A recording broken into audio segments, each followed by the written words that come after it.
I'm going to be taking my notes from a session that I do with the MTC students, the students in Phoenix, where we spend a good number of hours talking about marriage and family. Now, when we talk about gospel and families in light of the topic for this weekend. We want to think about the gospel as the power of God to restore us to be fully human through the death and resurrection of Jesus Christ and the empowering Spirit. I want to keep that front and center. That what the gospel is about the good news that God is ridding the world of the crippling, distorting effects of sin and idolatry that literally distort and twist every part of God's creation. And what it is doing is by removing that sin is enabling us to be fully human again. And so in light of today, this talk, I want to talk about how the gospel restores families from sin to be what God intended them to be in creation. So that's what we're going to be talking about. Now, of course, in families, there's two relationships, right? There's the husband and wife relationship and family, the parents and children. Now, when Ebby asked me to speak on this, I wasn't sure exactly what he was asking. Was he asking for both of those relationships? One of those relationships? Normally, in the Reformed tradition I grew up in, you talk about marriage if you're talking about husband and wife, and families if you're talking about parents and children. So I assume parents and children, but I already got Ebby wrong once on the first one. So I wasn't quite sure. So I'm going to mention the first one, but primarily focus on the second one. And I should also tell you that I'm the backup for this topic, just so you know that. I'm the one that Ebby would have preferred to have somebody else, and that was my wife. When he sent the email, he invited my wife to come and do this, and I said, sorry, my wife won't be in the United States. And he wrote back, okay, we'll settle for you. We'd rather have your wife, but we'll settle for you because we haven't got anybody else right now. So I'm the backup plan. So I hope you don't mind that. I'm the backup plan. I'm primarily going to address the second. I'm going to talk a little bit about marriage initially, but I'm going to primarily address the second because that's the topic that I think needs so much importance. Actually, this is interesting. I got that slide out of order. Oh well, I'll go back. When we talk about marriage, we're talking about something that God has created long before we enter into it. When I used to do a lot of weddings, I don't anymore, I used to say to the couple, you are not negotiating a new relationship. You are entering into something that God already created at marriage, at creation. And as you enter into that relationship, you are either going to abide by its normative creational structure and then find joy and blessing and delight and flourishing in that relationship, or if you don't abide by that and you in any way push back against the way God has created marriage to be, then you're not going to find the blessing that was intended.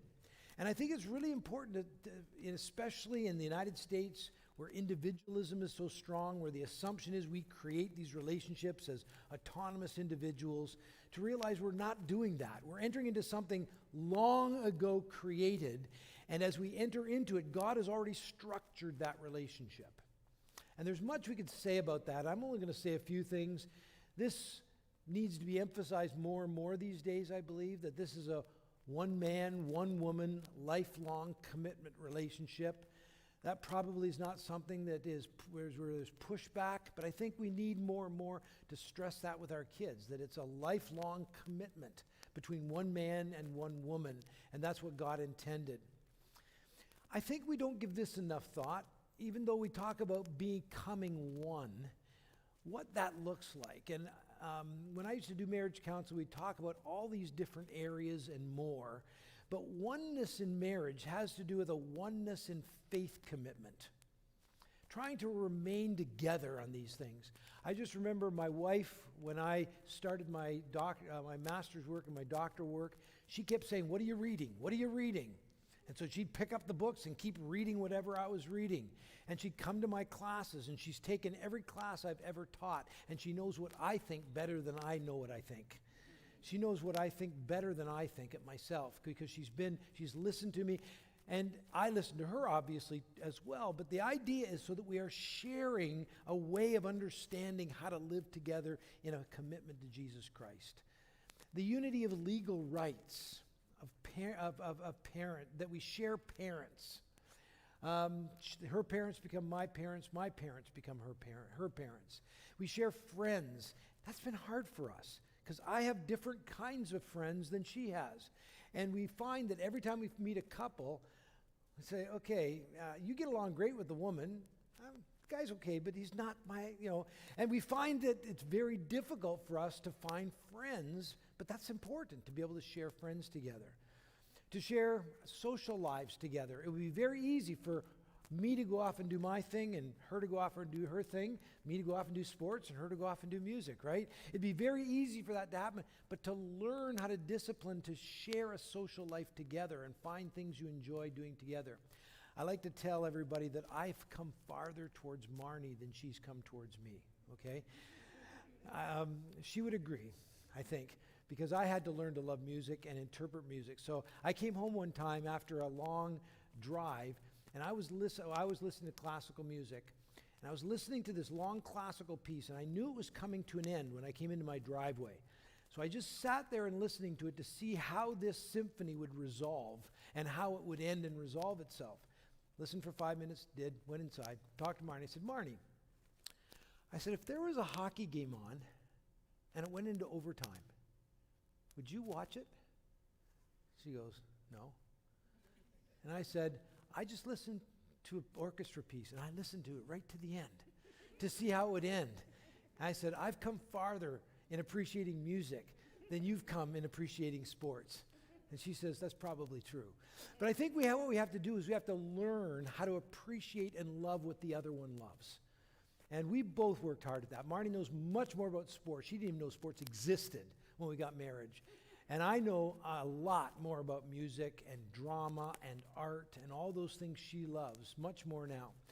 And of course, the oneness in sharing our bodies. That's what we often think about. But the importance, I've often thought about it this way, is that God gives men and women a different way into sexuality, and both of them, if I can put it this way, are gifts to serve the other person. That sexuality is not, first of all, something where we're trying to get pleasure and the other person's trying to get pleasure, but that we're learning how to use the gift we've been given to serve the others in a bodily sexual relationship. The two things that break down marriage, as you probably know for those of you who do any counseling, are three things: money, communication, and sex. The three things where you find the most breakdowns in marriages. And I often think because of all three, there's selfishness. In other words, the whole of our lives are to become one. But I think the most important thing that I tell couples when they used to get married is the one thing that is more important than anything else that will be about everything else is the importance of self-giving love. And that sounds so, well, of course, but I become more and more convinced that this is at the very heart of what it means to be human. This is not just a virtue added on, but to be human is to give yourself away in self-giving, sacrificial love in a variety of relationships. Of course, you do it differently in marriage than you do it in a relationship in the church and so on. But that our lives are about the opposite of selfishness, about giving yourself away. Martin Luther used to say that sin is curving in on yourself. All the resources and gifts you've been given, curving in on yourself and becoming selfish. And this is the opposite, he said, of what it meant to be human, which is using everything you have to serve the other and be others-oriented. And of course, in a marriage, he said, you want a good marriage? Then try to outdo each other in serving one another sacrificially. Try to outdo your spouse. Try to serve her or him more than he or she serves you. And I think, when we were married, we were told, your marriage will never last because your personalities are so different. And that was a pretty dumb thing for somebody to tell us. Actually, it was after we were married. I think it was very unwise. But the thing is, we've realized that we are just so different, but that as we've sought to serve one another and develop oneness, it's been a rich thing because we've had to learn to be different. We've had to learn things that we would not learn otherwise. We had to learn, as you learn to serve someone that's so different than you, it starts to challenge you and shape you and form you in so many different ways. And then finally, my mother-in-law was asked at our wedding reception, what is the one piece of advice you'd give your daughter and your new son-in-law? And we had no idea what she'd say. We thought she'd say one thing about love or something. And she said, the most important thing you can learn is 2 little words. And we were wondering, 2, not 3? Not I love you? I thought that's what she did, 2? And she says, I'm sorry. Learning how to say, I'm sorry. And being quick to forgive. I confess that my wife does that much easier than me. I'm a stubborn, proud mule sometimes, and it's very much more difficult. But I think I've learned that from watching the beautiful way that she's able to do it so much easier. That's all I'm going to say about marriage, because I have a lot to say about family, and I think that probably that's important to do that. We need to attend to the family in the church. We need to attend to the family, period. This is so critical. What I tell pastors is, you can have all the best programs in your church. You can have the best worship, the best preaching, the best teaching, the best everything. But if those kids go home and are spending hours and hours and hours on TV, social media, entertainment, movies, and so forth, that's what's shaping them. It doesn't matter what they're getting at church, that's what's shaping them. And if parents do not take up the task of discipling their kids, then somebody else or something else is going to disciple them.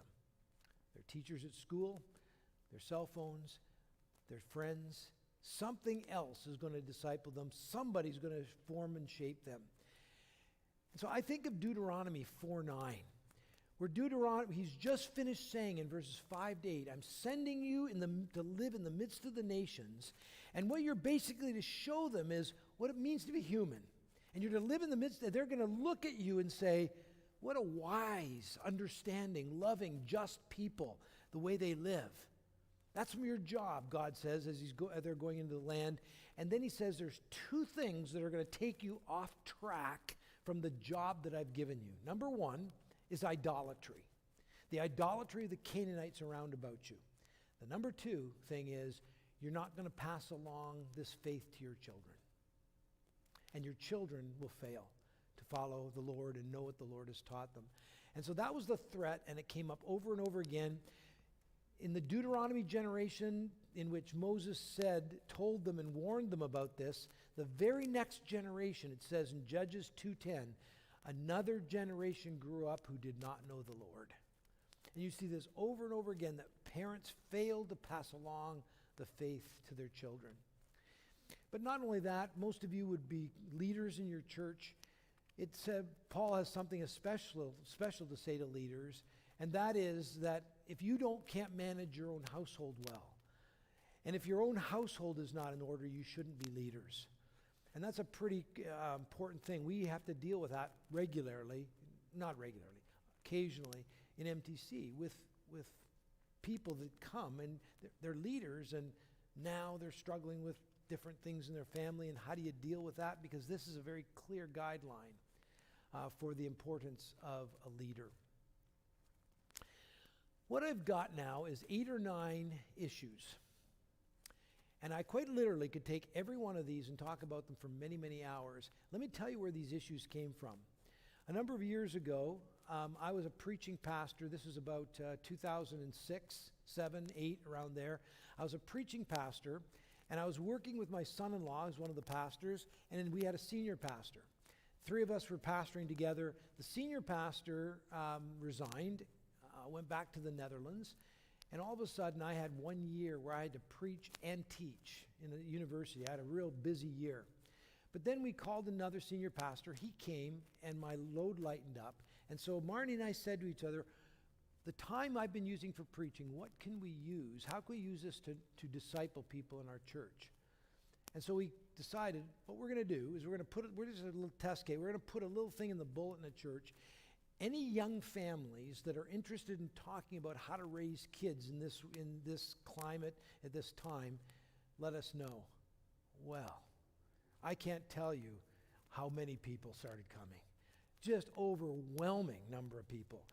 And we didn't have a huge church, but I think we had probably 30 families, like within 2 or 3 days. And of course, we couldn't fit them all in our living room. So we ended up doing 3 sessions of about 10 families. And what we did is we met with them for about 12 weeks each. So 12 weeks, 12 weeks, 12 weeks. And in those 12 weeks, we would meet on Saturday morning from 8 o'clock in the morning till noon, so for 4 hours. And their kids would be babysat downstairs by my kids, take care so they could just forget about their kids and just talk about these issues. And what we did is we outlined the number of issues that they were struggling with and needed to think through. And so these are the issues. Now, what you're going to have to understand is there are going to be some differences with your churches. Like right off the bat, I'm going to talk about baptism. All of these families would have had their children baptized, as we did. And so we had to talk about that because for some of them, baptism had become simply something that led to presumption. If my kids are baptized, they're safe and they're fine. And what they had to realize is that baptism was something that challenged them at the deepest level to be faithful to the vows they had taken to train their kids up to walk in the way of the Lord. And so we talked about baptism. We talked about what it meant for children to be part of the covenant. We talked about the significance and the meaning and the importance of the Lord's Supper and how early they should take it.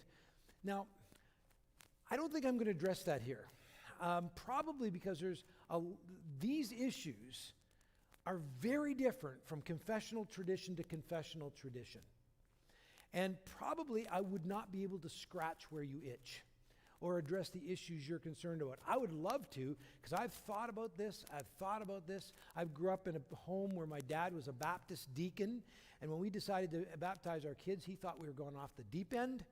And then when he saw what it led to in the way we raised our kids, he said, maybe there's something to it, but he never changed his mind. And so we remained always discussing these issues, but I realized there's very different issues when you enter a church like that. And he started seeing that too. He started realizing, okay, the way families raise their kids, there's different kinds of questions. But however, wherever you are, you need to think about this question, and I'm going to leave it.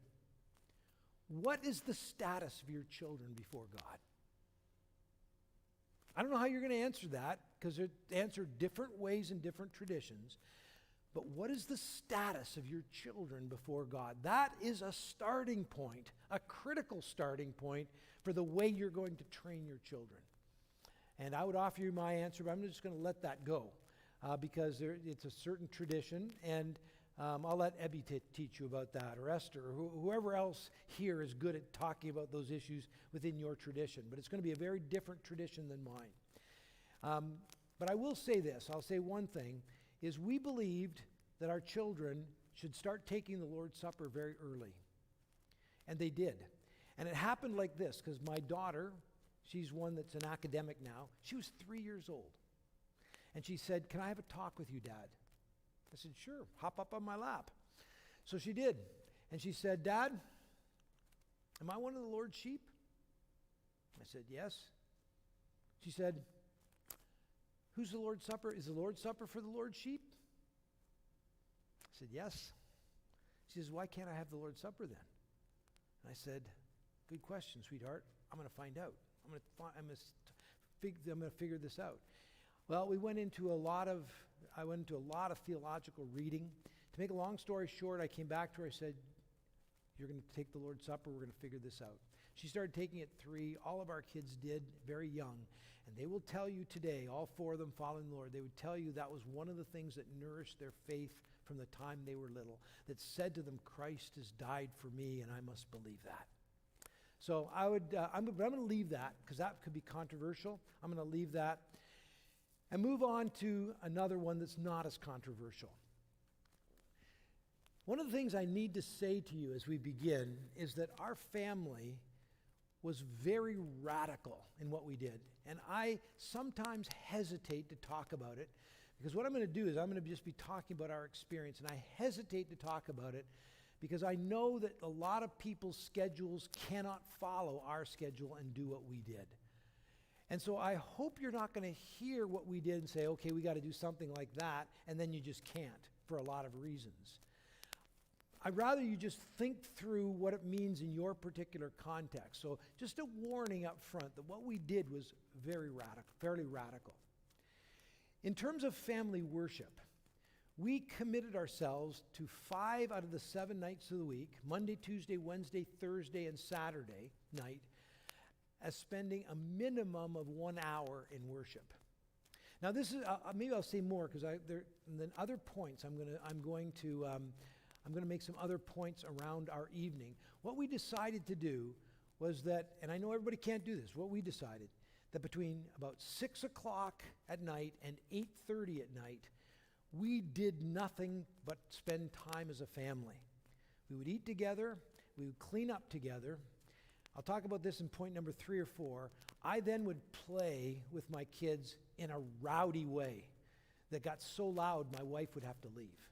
And it was every night we would play for an hour, and I'd make up games, and we would just have a rowdy time together for about an hour. And then we would have about an hour worship, and never lasts an hour, it's always longer. And then we have worship, and then my wife would say, since you got them riled up playing, and they would stay riled up during work, then you put them to bed. So I was the one that put them to bed at night. And so it was kind of this way of having a family time all 5 of those nights. And in our family worship, we would do a lot of things. I could just tell, depending on their age, because they went right up until they went off to university, and we maintained a family worship right up until then. And we did many things according to their age, when they were little to where they're big. And we had a number of things. We would always figure ways to read the Bible together, study it together. I even told the story of the Bible by making our living room a map of the ancient Near East, and we would walk through the story together. We did a lot of things, getting them their own Bibles, children's Bibles, reading and so forth. But we did a lot of studying Scripture together, a lot of different prayer things. Like one night every week would be what we called the prayer of thanksgiving, where for 20 minutes, all you could say is, thank you, Lord, for, fill in the blank, nothing more. And at first, there was a lot of empty space in 20 minutes. By the end, we were learning how to thank the Lord for all kinds of things we didn't even realize we should be thankful for. And it was just a real rich time as it led us into deeper thanksgiving. We had another practice regularly. It was called the Father's Prayer, where our kids loved it, where each of the children would come and sit on my lap. And I would pray for them, and then I would pray always for their for whatever they were struggling with at that time. I'd pray that they grew up to love the Lord. Every time I would pray they find a spouse who would love the Lord as much or more than they did. And I would pray for them, and they remember those prayers very clearly. When my daughter got married about 12 years ago, she wrote us a long letter thanking us specifically for those prayers. And she said, the Lord has answered and given me a man who loves the Lord as much as I do or more. And she remembered the exact words I would say. And so we did a lot of different things with prayer time. We'd use Operation World. If you don't know what that word, Abby can help you, or Esther can help you. Operation World, and we pray for many parts of the world. We'd show them on the globe and pray for the church in those parts of the world. We did a lot of different things in our prayer time. We also, in discussing Scripture, ended up discussing so many different issues that would be of concern for little people or big people, however old they were. And we found that we often at worship, family worship, in studying Scripture, there was a time where we'd have our discussions around a lot of issues. That's why they would go much longer. But the main thing that we really enjoyed together is singing. And that's why my kids became musical. So I take some of the credit. You know, it wasn't just my wife. I made sure we sang every night. And we start at 20 minutes and usually go for a lot longer than 20 minutes. So it was a time that was the favorite time of our family. I know that because our kids were often asked, what is the favorite thing you do as a family? And they said, oh, family worship. That's the favorite time where we would gather together at night. So also the importance of praying with and for your children, teaching them to pray. I found that in the United States, people you want your kids to play basketball. You don't just say, here's a basketball, good luck. You teach them how to dribble, you teach them how to shoot, you teach them how to make moves, and yet we often assume that our children are just going to learn how to read the Bible and pray without any teaching, without any instruction. If children are not being, if we're not taking the time, and it's going to take discipline, when we set aside 6 to 8:30, here are the things we had to do. We had to turn off our phones. We didn't have cell phones then. We just had regular phones. We just wouldn't answer it. We didn't answer the front door. I was a pastor at the beginning and then as an academic, and I'd always say I will not be available until after 8:30 at night. That's the time. And it kind of became, at first we just said, this is what we're going to do no matter what. And after a while, that 6 to 8:30 period never shifted. It was very easy to keep it. It becomes so much a part of the rhythms of our family. And again, if you had my 4 kids up here now, they would tell you that was the thing that was most important for them, was the family worship in which they were nourished by singing, studying scripture together and praying, minimum of an hour each night. And we became creative. I was going to quote this morning the contemporary testimony, Our World Belongs to God. It's a little testimony that came out of our denomination that's poetic, very narrative, very missional. It is an incredible piece. We memorized huge sections of that, and it became very helpful for catechizing our kids because it literally covers the whole story of the Bible in a very, very helpful way with a lot of poetry and doxology. And we'd memorize. We had so much fun doing actions together. But we made that the center of our family life. A third thing is children in worship. Now, I don't know what church you go to and how you deal with children in worship. Martin, my wife and I believe that children should be worshiping with God's people as early as possible. So we brought them in about 3, 4 years old and tried to teach them to sit still, and we did different things. My wife had this little phrase, because I was half the time I was preaching and couldn't be in the pew with them. She had this little phrase that became the title of a book much later by somebody. I don't know. It's a great phrase. But she called it Parenting in the Pew. Parenting in the Pew. And she's now doing that with our grandchildren. And she sits next to them, and if they can't read, she'll whisper the words into their ear because they feel kind of big if they can sing it out. They can't read. Oh, it looks like I can read here. And we had sermon notebooks from the time the kids were about 3. We still have those sermon notebooks that they kept through their life so that they would, and we just say when they were young and couldn't write, just whatever you hear, draw a picture of it. And what was happening is they were learning how to listen for things. Even at a young age, they were learning that that's what they're for. Okay, and then you write something down, and then we'd talk about in the Sunday afternoon after they would do this. Kids can do much more than you think they can. And I want to say that very strongly. We do not give kids enough credit. Here's what happened once in our church. I'd been a church planter and pastoring, and I had an elder who was about my age, and he said to me, Mike, you're preaching so long, and my kids can't understand it. I said, I bet you they understand more than you think. No, they can't understand it. You're preaching for too long. He didn't say it like that. He was very nice. And so I said, okay, we'll see. So the next week I came with a stack of sermon notebooks and a stack of nice-looking pencils, and I called all the kids up, and I told them what we were going to do. All of us were going to take sermon notes, draw pictures if you can't write or whatever. And then what we're going to do is, we used to have Sunday evening service. In the Sunday evening service, I'm going to ask the kids to explain what they learned from the sermon. So I gave it to all the kids, sent them back their thing, did that Sunday evening. His oldest daughter basically gave me the sermon back word for word.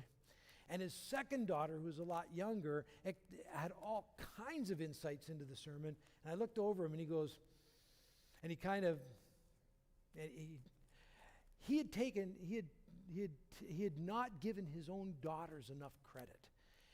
And I think that we have too low of expectations of kids, sometimes, and that sometimes they want a lot higher expectations.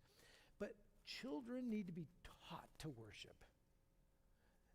They don't learn that by themselves. And they don't learn, especially if they're out for children's church most of the time, and then come back in and aren't taught. Worship, I believe you know this, is hard work. It's something that you learn how to do. And worship is critical. And so teaching our kids how to worship and teaching them how to listen, how to sing. Marnie would sit next to them and she would say, okay, I want to hear just say yes or amen or something like, I think she said yes. If you hear the pastor say something when he's praying that you agree with. In other words, getting him listening to the prayer so you're praying along with them. In other words, trying to foster an intentionality in worship with kids, I think is a very critical thing. A fourth thing, I've kind of brought a number of these things together because those families that we were working with brought all these together in our discussion. But I'm going to talk about discipline next, but I'm convinced that discipline can only be done if your children know not only that you love them, but you like them. Not only that you love them, but you like them. You like being with them. You like spending time with them and you enjoy their company. And I think play is a very, very important part of being parents. So I told you our tradition, spending an hour just making up games. And I think it's funny today that my grandchildren come up to me and they say, Granddad, can you play, and they'll name a game. And I say, how do you know about that game? They said, oh, my mommy told me about it. Used to play it with them. And I said, yeah, but I made that's a stupid game, and I made it up on the spot. And now it's sort of passed down through how many years? Well, 30, 40 years of tradition, these games passed on, that I would just make up on the spot as we were running around. And again, I found those times for me enriching. And it kept my hair from growing gray too quickly because it enabled me to enjoy being a kid again and running around with my kids and playing with them, making up games, being physical with them, making a lot of noise, and just enjoying being with them. And I just, I look back and think, boy, sometimes as I look back on my own parenting, I think sometimes I did things that were wiser than I was. I don't think I was often wise, but I look back and say, boy, I didn't realize how important that was at the time. But now as I look back on it, that's what was enabled me to be able to befriend my children by playing games at their level that they liked. Also, as we got older, we found that, my wife would say that when they were younger, she just couldn't take the noise of the loud noise of the play, so she would get out of the living room. But she says as the kids got older, she enjoyed more and more in spending those times as times of just talking to our kids about their day. And just spending quality time in various ways with our kids and sort of keeping the tradition, but turning it in from rowdy playing time with kids to, as the kids got older, doing things that they wanted to do and talking with them about things they wanted to talk about. And the importance of that quality time. One of the things that I believe we failed at miserably, so I'll tell you those stories too, is what I'll call family traditions. I used to hate Christmas because I thought that the way it was practiced in most churches was so unbiblical. We were singing so much heresy in the Christian carols that we were singing. It was so overcome by consumerism. And I used to get very grumpy at Christmas because I also had more students than anybody in the university, and I had to mark all their papers. And I would just get grumpy, and Christmas was a terrible time. And often in the summer, all kinds of things, we kept our daily and weekly rhythms, but we found it hard to get away for vacations and things like that. And as I look back, we failed to build annual family traditions that many families have done well that I think are critical. And my kids have kind of learned from our failure, and they're doing various kinds of ways, and they kind of agree with me about Christmas, but they're countering that with all kinds of new practices and practicing Advent and moving up to Christmas. They're also, one of the favorite times of the year for our family now is Easter Monday, where they have other families come, but all our kids come, and they go from morning to evening celebrating Easter. And it happened because one of my grandsons said to my son-in-law, who's a pastor, he said to him, he says, when he said, you know, Easter's the most important time of the Christian year. And he's shocked. He says, no, it's not. Christmas is. He says, well, why do you think that? He says, because we do all this celebrating at Christmas and we don't celebrate Easter at all. And so that really shocked my son-in-law. I said, oh boy. And so what they did is they made Easter Monday a big celebration where they literally would come early in the morning and stay till evening, taking the kids home. And they do so many things. I'd like to tell you through it. It's the time that I miss when I'm in Phoenix, I miss the most. And sometimes we'll zoom in and spend hours on Zoom in what they're doing. But they over a period of time, tell the Easter story in fun ways. They even got a rap going on. A rap, and I still remember last Easter watching, my oldest granddaughter was about 12, my youngest granddaughter was about 2.5, and I remember that one of my son-in-laws was leading them in this rap, and they're going, who will roll the stone away? And I'm watching my oldest granddaughter going right along with it, and then my little one she didn't know exactly what she was doing, and she was trying to repeat this. And as we watched it, it just was warming our hearts as she was trying to get into this story, watching her big cousin. And I think it's these kinds of family traditions are never going to be forgotten.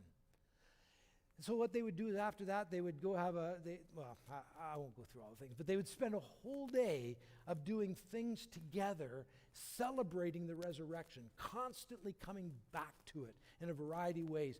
Because Jesus is risen from the dead, a new world has begun. A new creation has begun, and it will fill the earth someday, so let's celebrate the resurrection.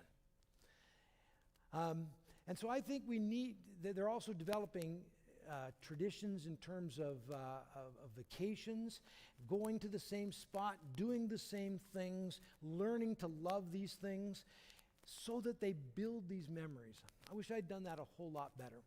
But I think we need ways in which we spend quiet, rowdy, quality time with our children so that they know we like us, so they know we like them, not simply love them because we're their parents.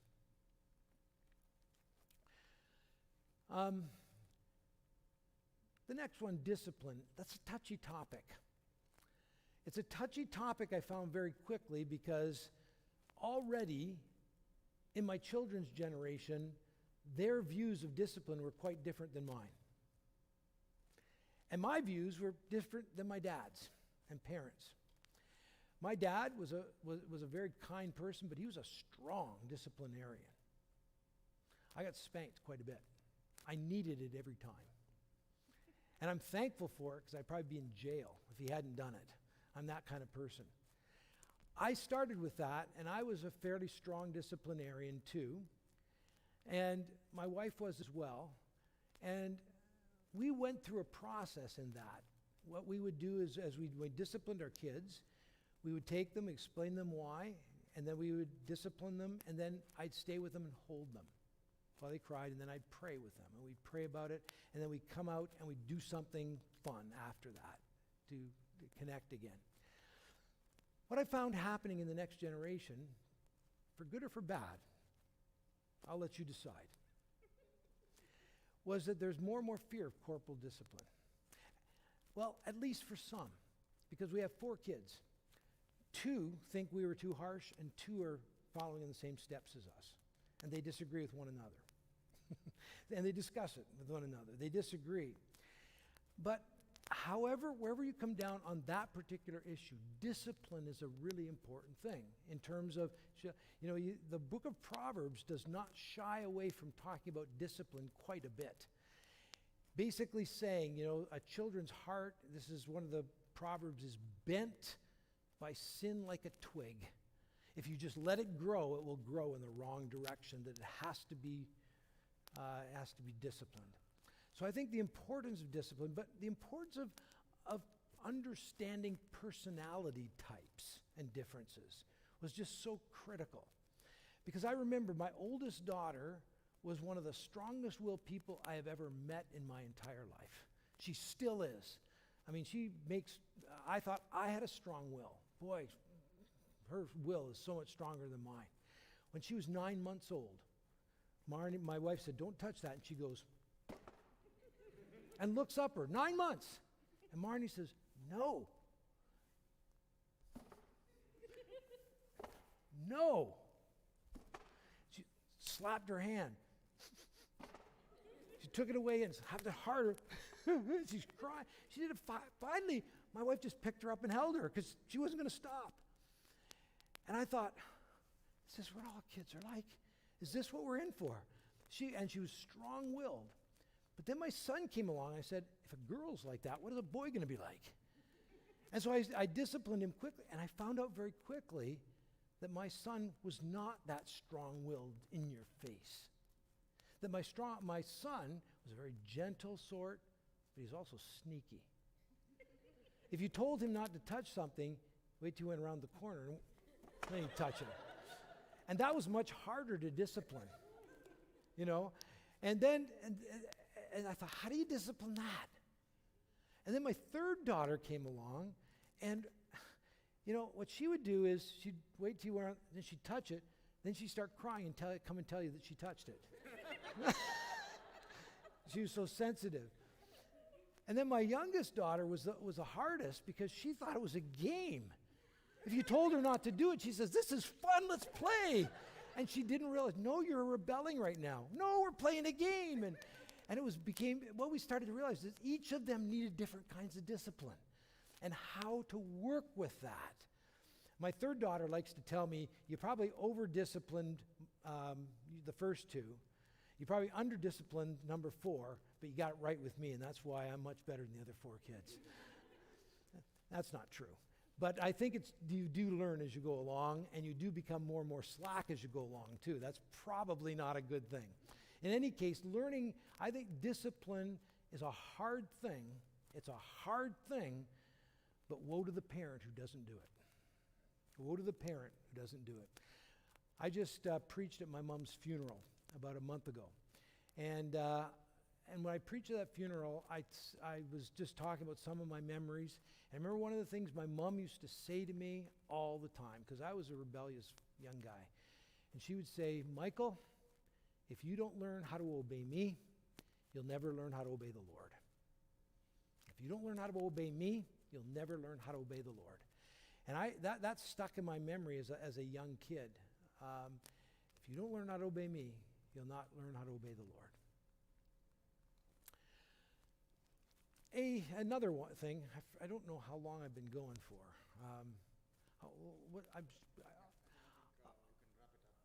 I'll not go as long on the rest of them. I'm coming near the end. Okay. The importance of instilling compassion and respect. This is one of the things where, that I will always celebrate about my wife, that I just love about her. As I grew up, I was usually the strong one in the playground, not the one that got picked on. I was the one that picked on people. I was the one I was the captain that chose others. So I didn't understand the little person, to use that language. My wife did. She was the one that got picked last. She was the one that was always struggling. And she learned what it was like to feel the cruelty of kids.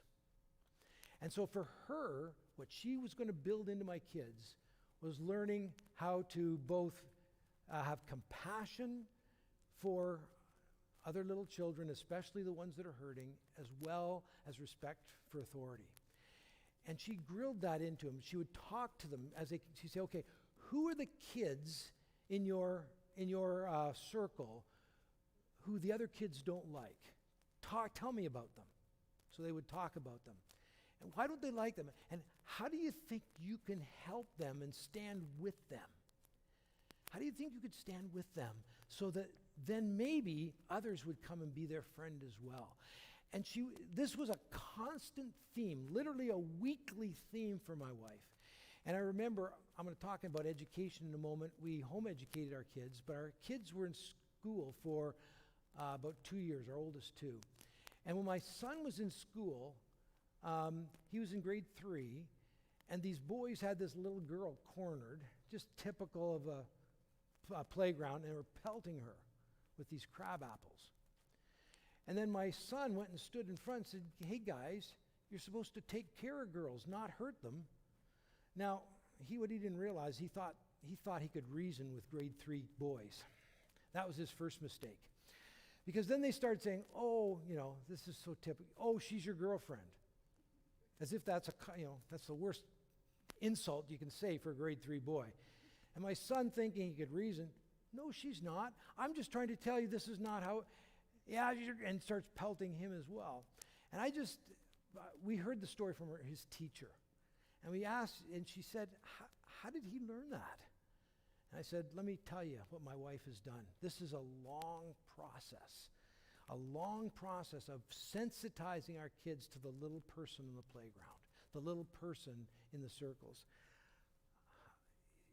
Bullying is a horrific thing for those who go through it. And a lot of bullying is not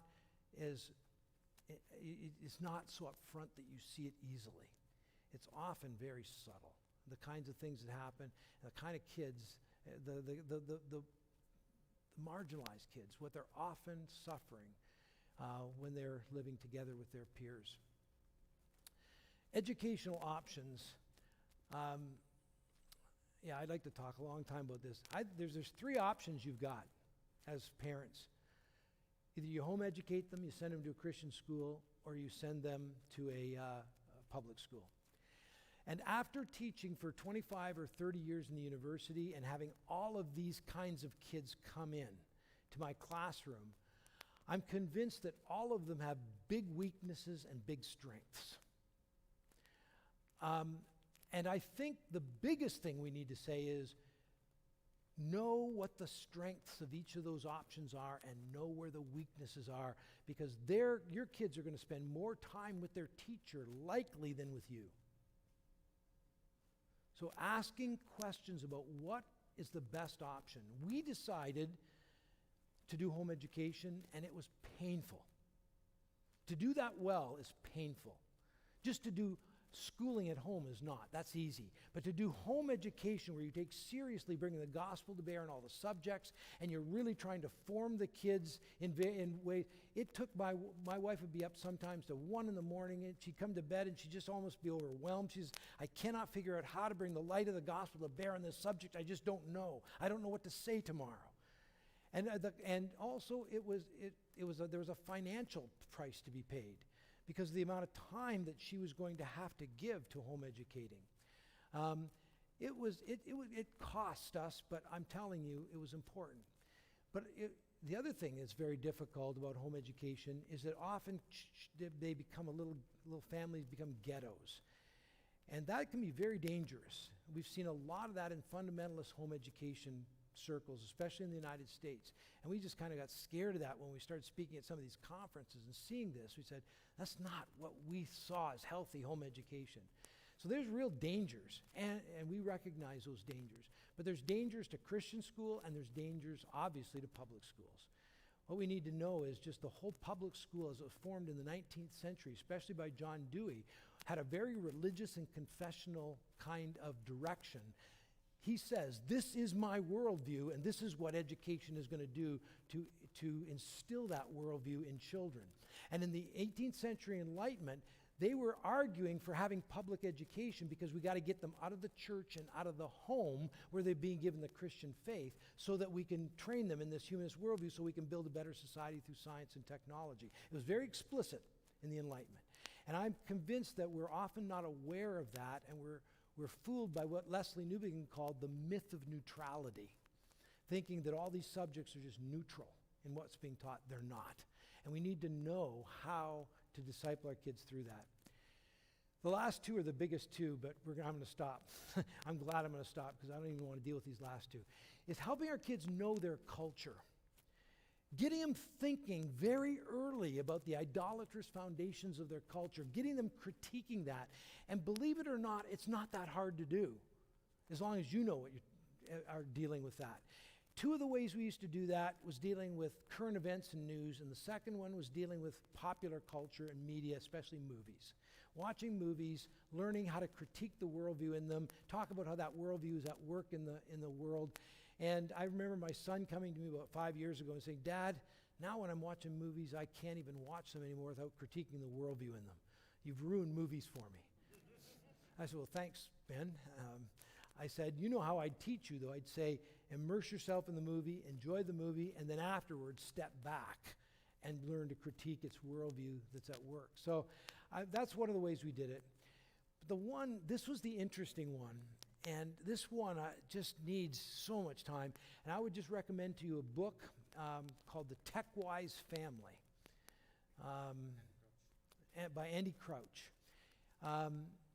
Like me, he's a technophobe, so that's why I like him. But he talks about different fences and practices to put in place in the family. But this was the number one issue every time we dealt with those three groups of families. This was the issue. How do we know how to use technology in our home? Where is it destructive? Where is it beneficial? How do we work through that? Just to have one insight, and then I'll stop. From the book Technopoly. Here's his basic thesis in that book. That book by Neil Postman. He says, every time you take on technology, either personally or as a family or as a cultural community, every time you take on a piece of technology, you gain something and you lose something. Always gain and always lose. You're able to do something better and you lose other things. And so he basically was teaching us, and what we did as a family, what are we going to gain and what are we going to lose as we adopt this technology? And I could tell you a success story, and I could tell you a failure story. I won't, but dealing with internet and email, because they were coming in at the time my kids were growing up. And the success story is we talked it through, set up how to look at it, and they still are working with those guidelines that we started with today as adults. The other we did not talk through. It just hit us blindside, and that is still a problem. In other words, learning how to discuss these things, and involving the kids in the discussion. What can this do? And as our kids got older, they did it themselves. My daughter led a number of her friends to think through a new thing called MSN chat or something. I don't even know what it is. But this was way back in the 80s, or no, 90s. And as it came in, they said, okay, parents, you're not going to participate. We're going to talk about what this helps us do well and what this takes away from us. And how can we use this well and not use it badly? And they concluded MSN is great for quickly sending out information to a lot of people and really bad for building relationships. That's the conclusion they came to as 16, 17-year-old kids. And so they said, okay, this is how we'll use it, and we'll not use it this way. Anyway, the point is learning how to use technology in the home. Otherwise, technology can have a destructive effect on the family, a very destructive effect, if we don't learn how to use it in ways that are positive. Okay, that's it. You can see I'm just trying to raise a number of issues that you can start thinking about. Every one of them we always felt after talking about it for 4 hours on a Saturday. Actually, technology, we talked about it 12 hours on 3 Saturdays. We felt like we were just scratching the surface.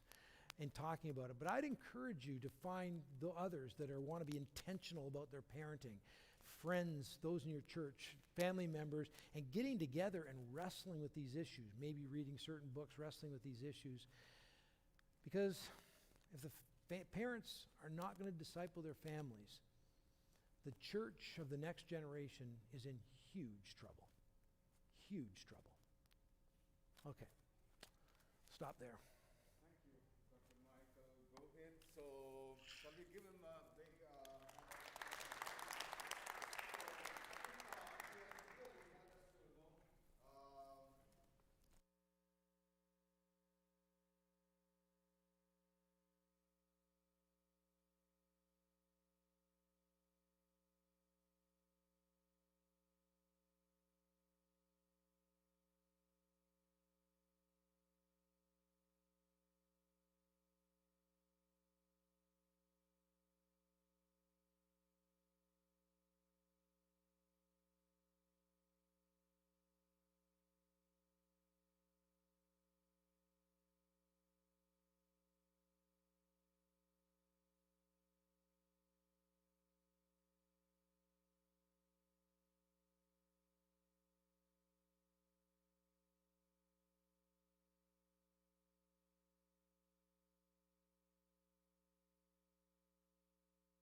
Sing along, you know the song.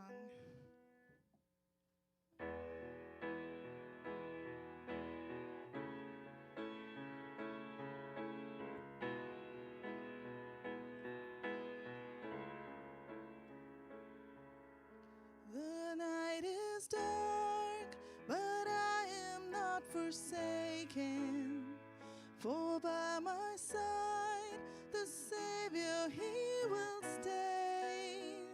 I labor on in weakness and rejoicing, for in my need His power is displayed. To this I hold, my shepherd will defend me. Through the deepest valley He will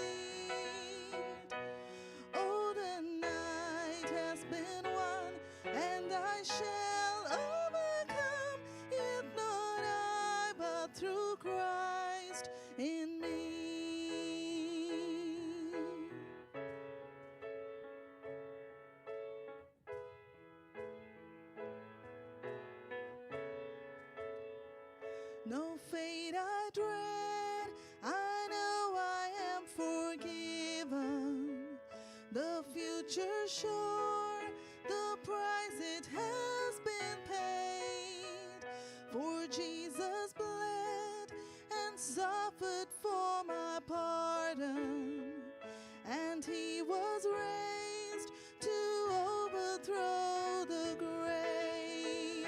To this I hold, my sin has been defeated. Jesus now and ever is my plea.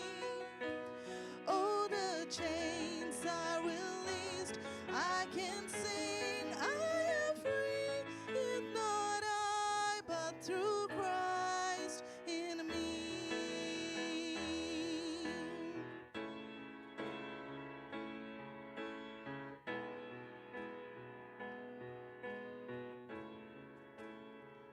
With every breath, I long to follow Jesus, for he has said that he will bring me home, and day by day, I know he will renew me until